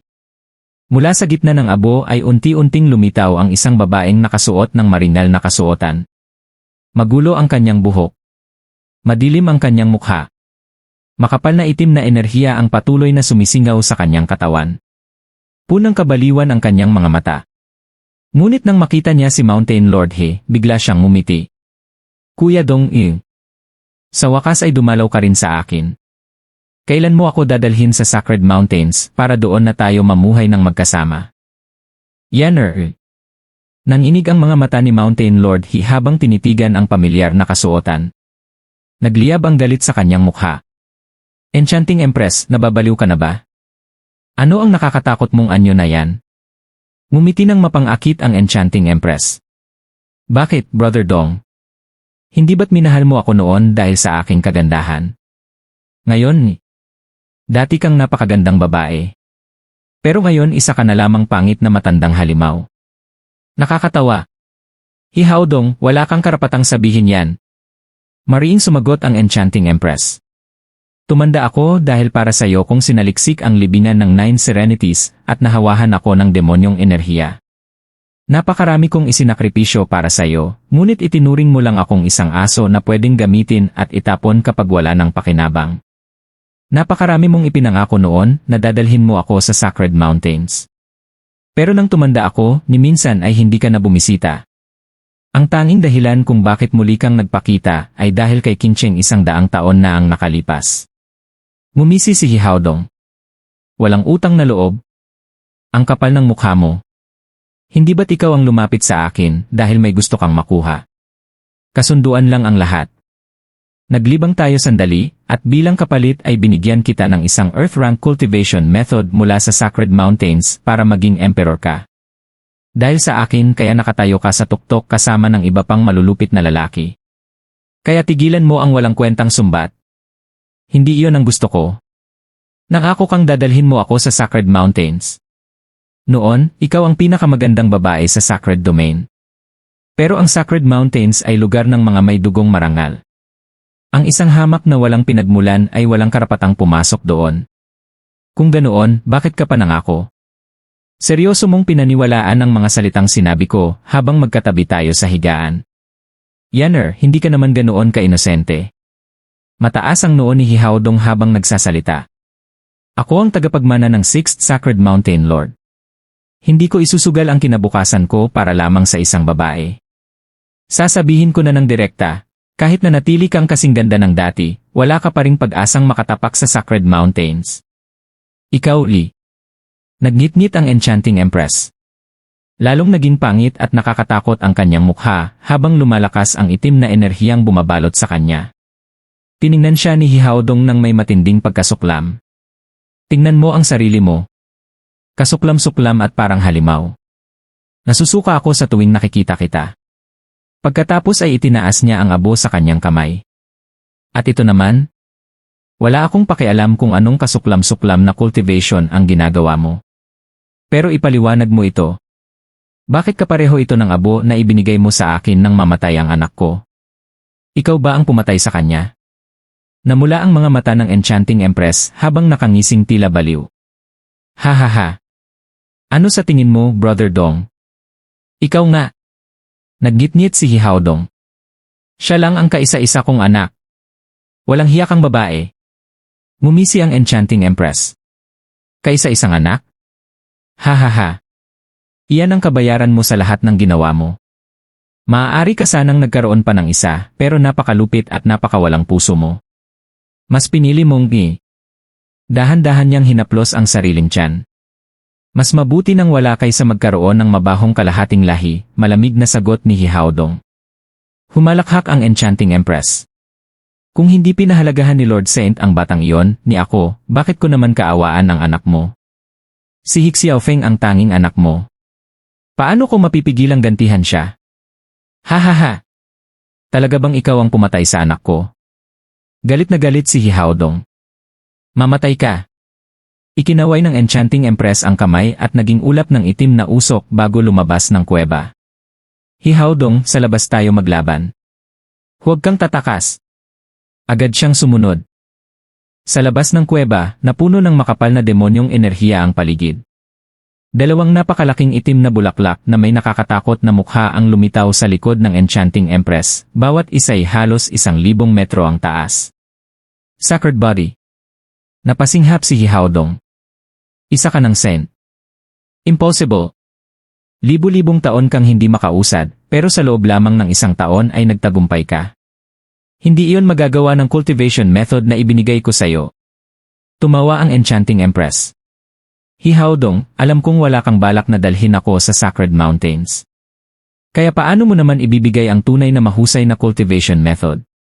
Pero hindi lang Sacred Mountains ang may pinakamataas na pamana. May nakita rin ako rito sa ibaba. Napakayabang mo. Isang early saint lang ang tulad mo. Ano ang magagawa mo laban sa isang peak saint gaya ko? Sumugod si Hihaodong. Sa isang iglap, bumalot ang nakakasilaw na kidlat sa kanyang katawan. Lumitaw ang isang dambuhalang Vajra na may hawak na 12 banal na espada, umaabot ng 300 metro ang taas at nagpapayanig sa langit at lupa. Nagharap ang dambuhalang Vajra at ang demonyong katawan ng Enchanting Empress. Saglit siyang natigilan sa alaala ng nakaraan, ngunit agad ding napalitan ng kabaliwan ang kanyang mga mata. Lumipad ang 2 itim na lotus mula sa likod ng demonyong anyo at naging malalaking bibig na sumugod upang kagatin ang Vajra. Boom! Sa isang kisap mata ng kidlat, naglaho ang 2 itim na bulaklak. Humawak ang Vajra ng espada ng kulog at walang awa itong sumugod. Sa loob lamang ng isang kisap mata, 72 sunod-sunod na hiwa ang pinakawalan nito. Isang napakalakas na pagsabog ang yumanig sa buong lugar. Nagkawatak-watak ang demonyong anyo ng Enchanting Empress. Bumulwak ang dugo mula sa kanyang bibig habang bumagsak siya sa lupa. Wasak ang kanyang mga laman loob at halos mawala na ang kanyang buhay. Ibinaba ni Hihaodong ang kanyang sacred body at lumapit sa kanya. Sinunggaban niya ito sa leg. Lintik na bruha! Pinatay mo ang anak ko. Ipapadala kita sa impyerno. Ngunit nakangisi pa rin ang Enchanting Empress na tila isang demonyong gustong isama ang buong mundo sa kapahamakan. Hindi ka ba natatakot sa kamatayan? Pang-uyam ni Hihaodong. Kung ganoon, hindi muna kita papatayin. Pahihirapan muna kita hanggang magmakaawa kang mamatay. Ngunit hindi nawala ang mapanuyang ngiti sa mukha ng Enchanting Empress. Napakunot ang noo ni Hihaodong. Nabaliw ka na nga. Akala mo hindi ko kayang gawin yon? Walang bagay na hindi kayang gawin ng isang walang pusong tulad mo. Ha ha ha ni. Mahinang tumawa ang Enchanting Empress. Hindi kita tinatawanan dahil dyan. Tinatawanan kita dahil hinding-hindi mo mapapalala ang buhay ng isang babaeng mamamatay na rin. Habang nagsasalita siya, mabilis na nilamon ng itim na enerhiya ang kanyang katawan.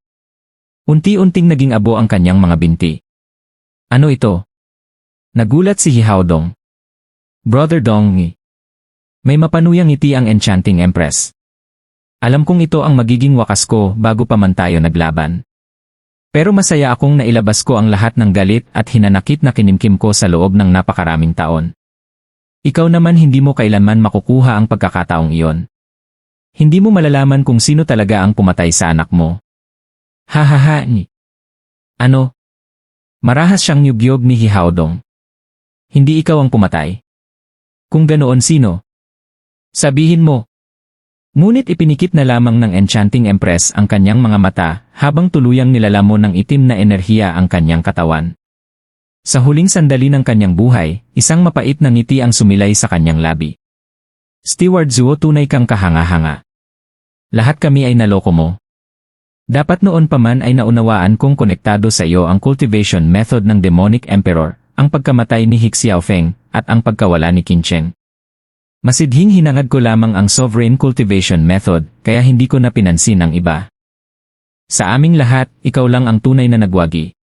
Habang kami nalugmok sa sumpang cultivation method na ito, madali mong nasakop ang buong sacred domain. Napakalalim ng isip mo, napaka-perpekto ng plano mo. Ngunit hindi ko ipapamana ang malupit na cultivation method na ito bago ako mamatay, gaya ng ginawa mo sa amin. Pasensya na. Maaaring kinamumuhian ko siya, ngunit minsan ko rin siyang minahal, kahit hindi niya yon kailanman pinahalagahan. Ha ha ha. Enchanting Empress. Sabihin mo na. Sino ang pumatay sa anak ko? Naggitngit si Hihaodong. Ngunit nanatiling nakapikit ang Enchanting Empress. Hindi ko sasabihin. Hindi kita hahayaang maipaghiganti ang anak ng ibang babae. Ito na ang huli kong pagiging makasarili. Enchanting Empress, paalam. Isang pamilyar na tinig ang biglang umalingaw-ngaw sa kanyang pandinig. Zhu Fan. Bahagyang nanginig ang kilay ng Enchanting Empress. Maari mo rin akong tawaging isang matandang kakilala, ang dating Demonic Emperor, si Zhu Yifan. Ano? Napakakaunti lamang ang nakaalam ng naging relasyon niyo noon, ngunit kabilang ako sa mga 8 emperors na nakakaalam. Nakapikit si Zhu Fan sa di kalayuan habang ipinapadala ang kanyang tinig. Ginagawa ko ito upang tuluyang wakasan ang matagal ng alitan nating lahat. Binigyan kita ng pagkakataong tapusin ang sarili mong mga hinanakit, ngunit pinili mong huwag gawin yon. Saka ko lang naunawaan. Mahinang natawa ang Enchanting Empress. Kaya pala. Bumalik ka nga. At ngayon, natupad mo ang pangalan mo sa pamamagitan ng pag-iisa sa lahat ng lupain. Dahil ikaw talaga ang pinakamalakas sa aming lahat. Biglang lumakas ang itim na enerhiya. Sa loob lamang ng ilang sandali, tuluyang nilamon ng demonyong kapangyarihan ang Enchanting Empress hanggang sa wala nang natira kundi abo. Sa kamay ni Hihaodong ay abo at punit-punit na tela na lamang ang naiwan, katulad ng nangyari sa kanyang anak. Naguluhan siyang tumingala sa langit at sumigaw. Ano ba talaga ang nangyayari? Sino ang pumatay sa anak ko? Nasaan si Chu Qincheng? Walang kasalanan ba talaga ang Enchanting Empress o hindi? Mahinang tumawa si Zhu Fan.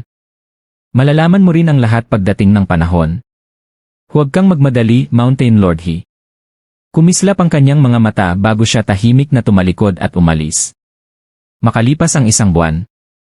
Bumalik si Zhu Fan sa punong himpilan ng Luoklan. Pagpasok niya sa kanyang silid-aklatan, marahan niyang itinulak ang isang aparador. Dumulas ito sa gilid at inilantad ang isang lihim na estante. Nandoon ang 8 kahoy na tabletang may nakaukit na pangalan ng 8 emperors. 3 sa mga ito ang wala na. Kinuha niya ang tabletang may pangalan ng Enchanting Empress at marahang ngumiti. Paalam, Enchanting Empress. Ikinaway niya ito. Sa ere pa lamang ay bigla itong nagliyab bago bumagsak sa isang brasero at naging abo. Zhu Fan. Masayang pumasok si Chu Qincheng. Ngunit nang makita niya ang mga kahoy na tablet, bigla siyang natigilan. Ano ang ginagawa mo? Napangiti si Zhu Fan. Wala naman. Naglilinis lang.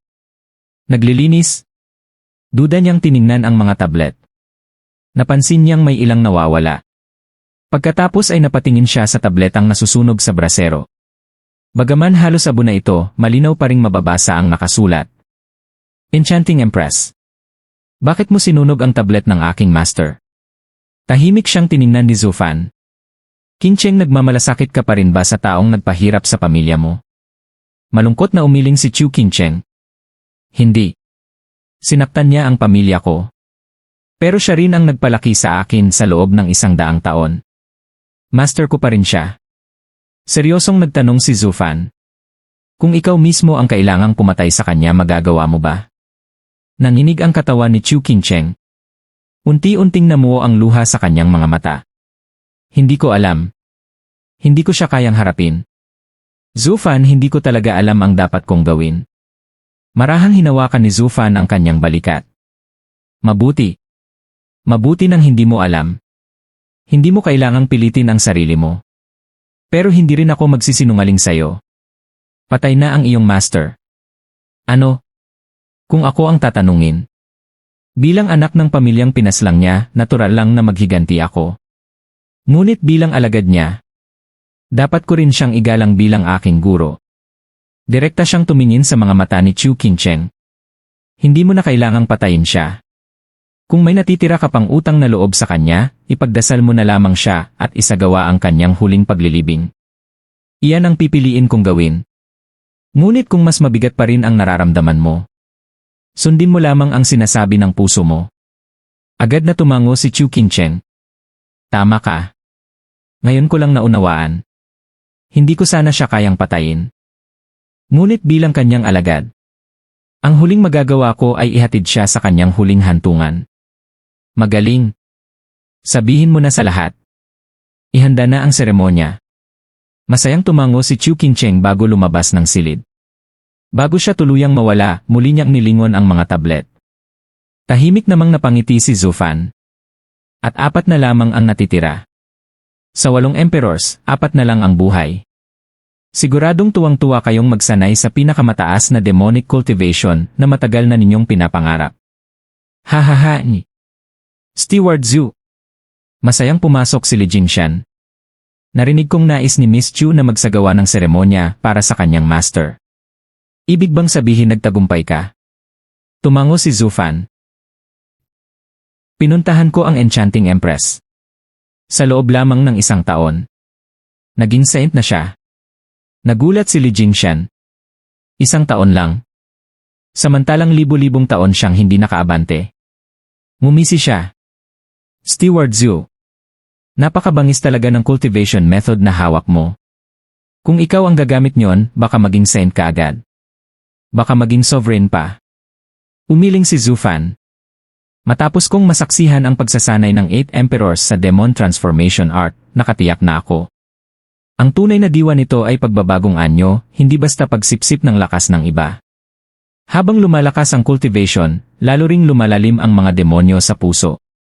Mas mabuting mabagal ang pag-unlad kaysa madaliin ito.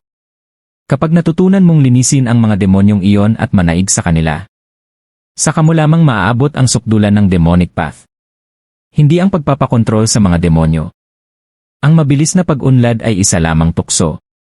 Tanging ang hindi nagpapadala sa tukso ang tunay na nakaunawa sa esensya ng Demon Transformation Art. Sina Zhao Chen at ang natitirang 8 emperors. Lahat sila ay mabibiktima nito. Huminga siya ng malalim. Mas madaling sabihin kaysa gawin. Walang makakaunawa sa isipan ng isang sovereign. Elder Lai. Kung darating ang araw na maabot ninyo ang sovereign stage, alalahanin niyo ito. Walang hanggan ang dao. Kaya huwag kailanman maging padalos-dalos. Tumawa si Li Jingshan. Steward Zhu.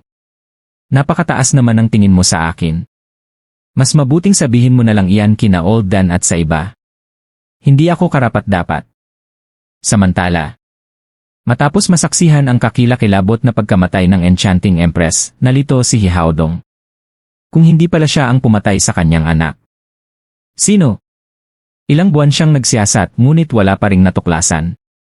Sa huli, isinantabi muna niya ang bagay na iyon. Mas mahalagang ipaalam sa iba pang Mountain Lords ang nangyari sa Sacred Domain. Sa 7th Sacred Mountain. Pagdating niya sa bulwagan, agad siyang sinalubong ng mga nakaluhod na saint. Mountain Lord He. Ikinaway lamang niya ang kamay. Nasa loob ba ang ibang Mountain Lords? Nagpupulong po sila ngayon.